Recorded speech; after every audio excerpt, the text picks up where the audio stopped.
used that to get knowledge about Icheb, and then basically dissect what was basically who Seven considered a son. I mean, that's a huge betrayal. I mean, gigantic. So they're just going to leave that ambiguous, or will we get answers on that? I don't know. I don't know. I mean, it might come back up, but it's not, obviously.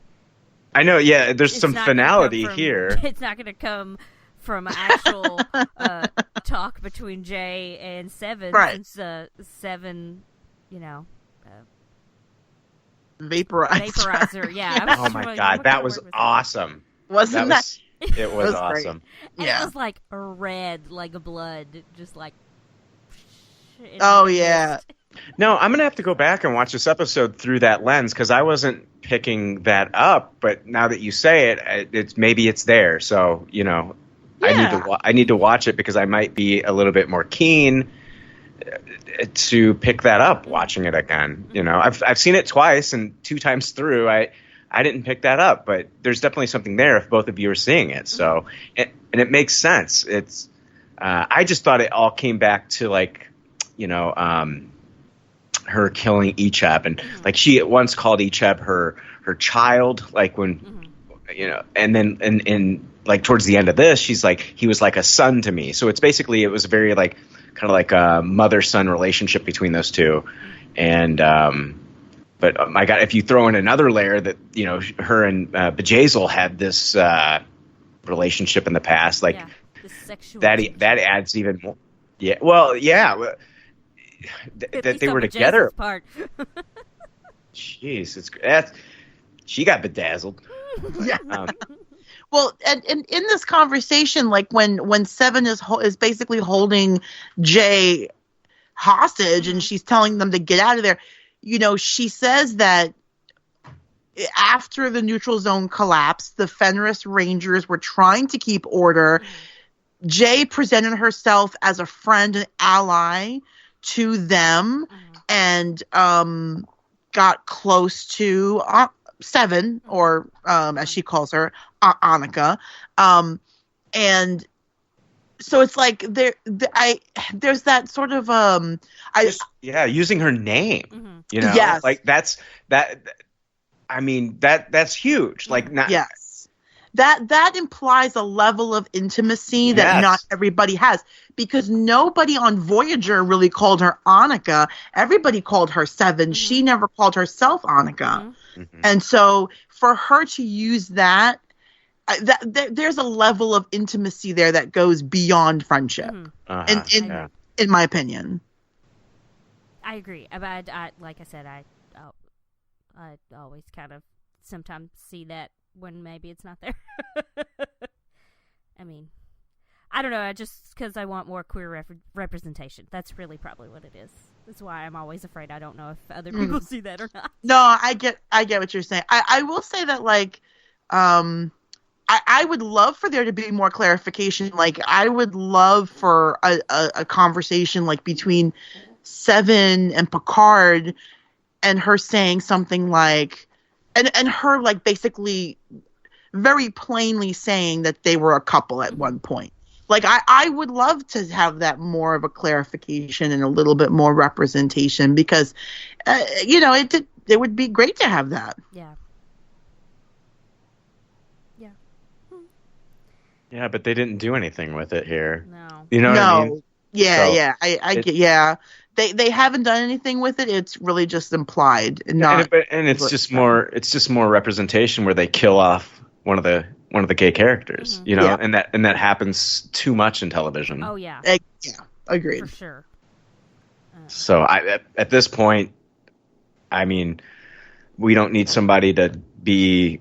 I don't need clarification. I guess because it's like that's basically just what you did. Is you just killed off another gay character, which oh god, yeah. So and that, like I said, it just happens too much. Yeah, it does, unfortunately. And anyway, okay, that's gonna go into a sad thing. Let's not go. Let's go back to Star Trek. Well, let's dive deeper into that. No, I'm kidding. Yeah. So Seven wants to kill her. She's got a hold of Jay, and she wants to kill her, and everybody sort of beams out. They get out of there, and Jay's telling her people that are staying around, her security people, not to shoot and all that kind of thing.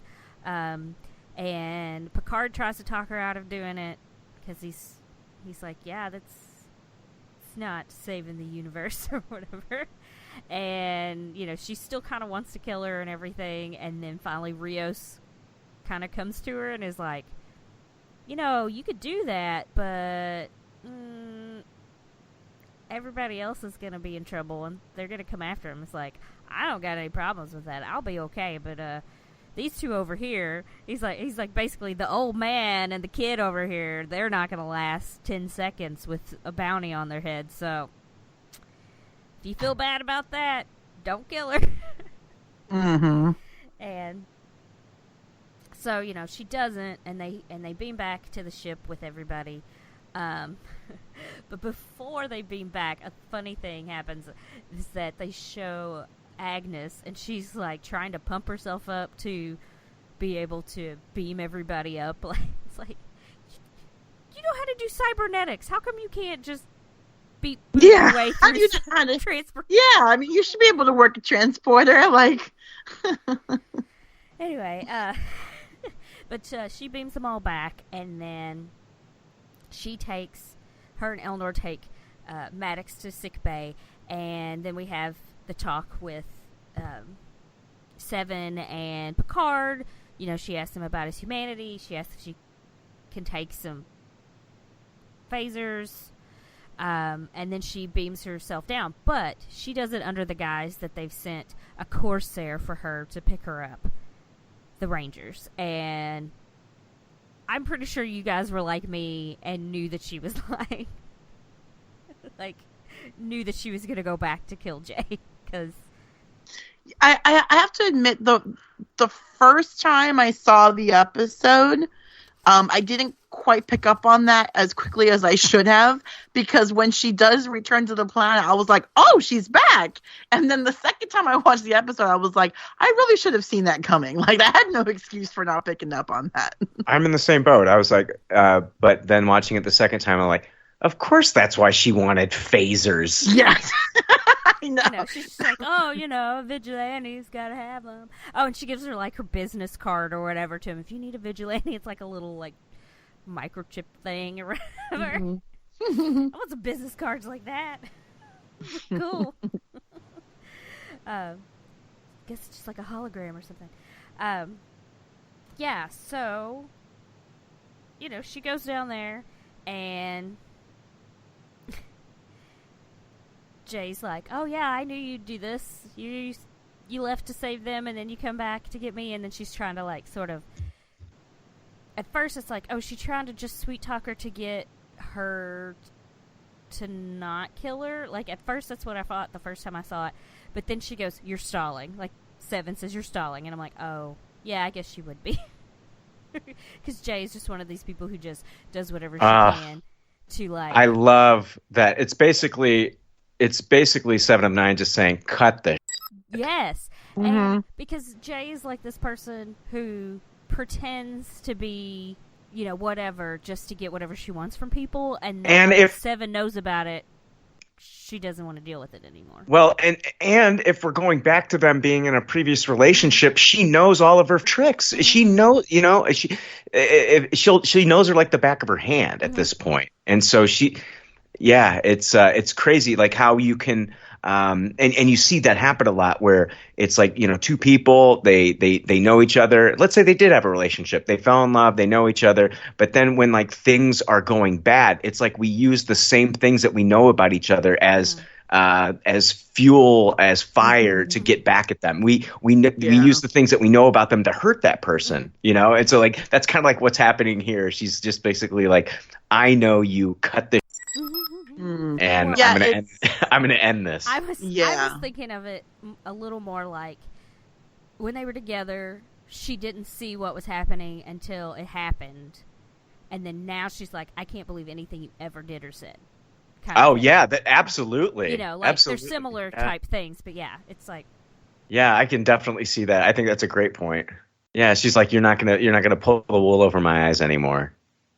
Yeah, so she's just like, yeah, your backup security is gonna be here in like 5 seconds, and sorry, and then like just disintegrates her. Like we said before, like it was insane. She's like, I love that. Yeah. The special effects that they used looked pretty damn good. All of them in this show are really good. Yeah, even like the practical stuff. Honestly, like I'm terrible. Is it Elnor? Elnor. His home planet that he was not home planet, but the planet that they relocated them to. It looked incredible. Like I couldn't believe like the budget that they put into that just for that one episode. Like that whole planet just looked incredible. Like the practical and special effects in the show are just stellar. It's how much they got to be putting like 7 to 10 million per episode on this. It's just unreal. Oh, it feels that way. I mean, excuse me. How much did they put into Game of Thrones? Was it like 10 million an episode or something? Yeah, maybe. I don't know. It's got to be. They got to be putting a lot into this. Yeah, I mean, for sure. And it shows because, you know, even in the trailers, we said, my gosh, the show looks amazing. And now here we are watching the show. And even like with the scene where Seven, right after she kills Jay and then her security shows up, that's a scene from the trailer when she's walking down and she's like got the 2 phases and she's like, pew, pew, pew, pew, and she's just shooting everybody. And I said it looked like she was in like Space Chili's or something because there were like booths and tables and things around. Yeah, Space Chili's. Yes, exactly. I mean, she kind of was, I guess. I'm going to throw this out there. Like if they, and this is kind of off topic, if they were wanting to cast an older Captain Marvel, she would have been perfect. Oh, Jerry Ryan? Yes. Oh, I couldn't agree more. And I know everybody was like Katie Sackhoff, and I did like that. But now after seeing like what she's doing in this episode, and I was just like, Jerry Ryan. If they wanted to go with like the older Captain Marvel, because like, you know, in the comics, she's older now. Well, when I was reading, like she's a colonel, and so, you know, in the Air Force. So yeah, Jerry Ryan as Captain Marvel would have been awesome, but I'm keeping the episode long by just bringing up all this nonsensical like off-topic bullshit. I apologize. It's fine. If people don't like it, they can turn it off. No, yeah, they have, really, they have, bro. It's okay. They did a long time ago. Yeah, they're gone. We're literally talking to nobody but ourselves right now. That's fine. That's fine. We can say anything. Yay. Okay, so last scene. We're back on the ship. We're in sick bay. Agnes and Picard are working with Maddox. We've got Agnes over here beeping and booping on the pads and stuff, trying, you know, watching his levels or whatever she's doing. And then we have Picard over by the bed, like, interrogating this man. You know, it's like he didn't really start out to do that, but then, you know, Maddox brings up Daj. It's like, she's dead, isn't she? And then, of course, then Picard's got to ask all the questions. You know, if she's got a sister, and like I said before, he asked if she had a sister, and then Agnes kind of makes a face, and, you know, he's saying, well, where is she? And then he says, she's on the Borg cube. She makes another face. It's like things are, like, all the pieces are coming together in her brain for me, that she's like, oh no, what I was told is really gonna happen, or has really happened, or, you know, whatever it is. Once we find out what it is exactly she was told, it's like that just making her like, I need to save everyone else from anything happening, because if she gets rid of him, he can't make any more of the synths, you know, and maybe she thinks that would be a problem, or maybe she wants, who knows. I was thinking maybe she wanted to save him from some other kind of pain or something, you know. It's like, oh, he's near death, I might as well kill him here so that he doesn't be pained by his mechanical daughter killing everyone or something. I don't know.